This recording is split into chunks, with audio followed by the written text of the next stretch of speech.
Okay, John and Karl, pleased to meet you. Nice to meet you. Congratulations on the film. Absolutely loved it. Saw it yesterday. Oh, cool. Really good. So it's been a couple of years since we've seen McCoy and Sulu. What have they been up to in the time since we last saw them on screen? Well, we start this film, we're a few years into the mission, and, we really kind of deal with the realities of deep space and cohabiting, and, all our relationships are, I think, that much more developed. And, this movie's really about, I think, testing us all on what it means to actually be a part of this family, this federation. Cool, okay. And we've got a different captain at the helm, and I mean Justin rather than Kirk. What's it like to have a new sort of visionary at the helm, really? Right? Obviously, JJ's gone on to do other things. What was it like in sort of adjusting to a new director?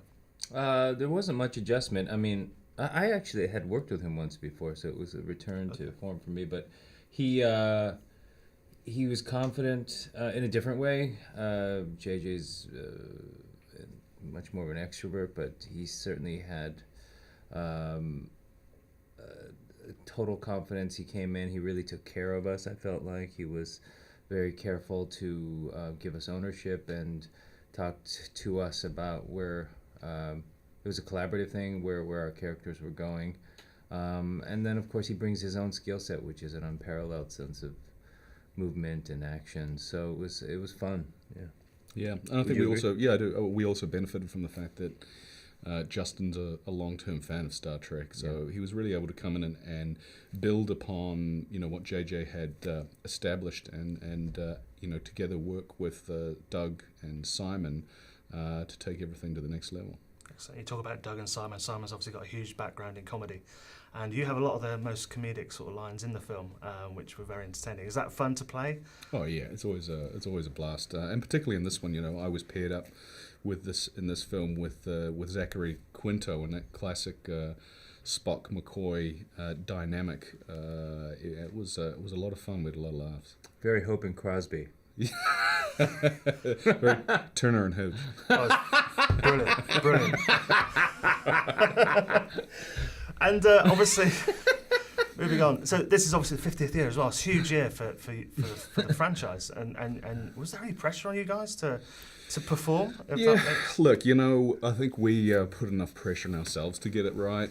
It wouldn't do us any service to sit there and think about how it's going to be received. And our job, our challenge, was to deliver something that was bigger, better, more exciting, more character-driven than the last one. To answer your question, though, I was quite, reading the script, you're like, okay. For me, my concern is always, is this part of Star Trek or is this something else? And having read the script, it very much was. This script reminded me of the original series in a way that the other two didn't. So it felt great having read the script. Great stuff. And what's it like to take this around the world, sort of promoting it? It must be.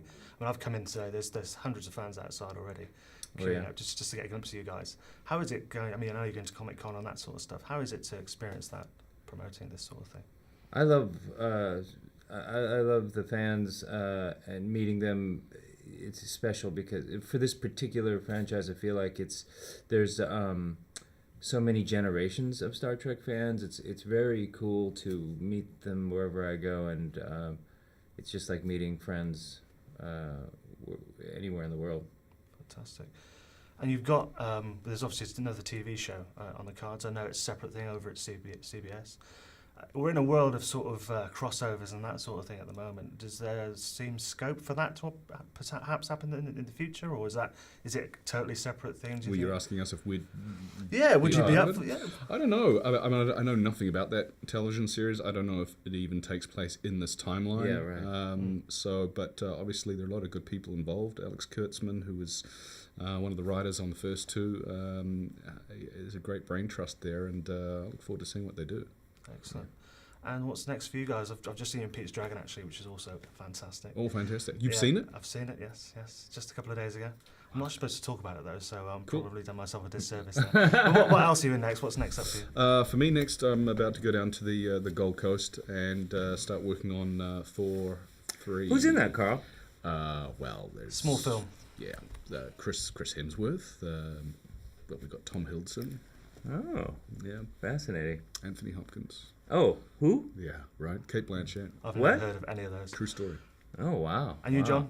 John? Right after this, I'm doing an independent feature and called Columbus, and then Jesus Christ, that Who's in didn't that? sound good. Who's in there? What are you talking about? It sounded great. And then I'm producing and starring in a TV show that the announcement hasn't been made, but that's next. We can't talk about them. On Cool. cable strip. Yeah. Fantastic. Congrats on the film. I loved it, and good luck. Cheers. Thank you very Thank you. much. Cheers. Cheers. Good to meet you. Thank you.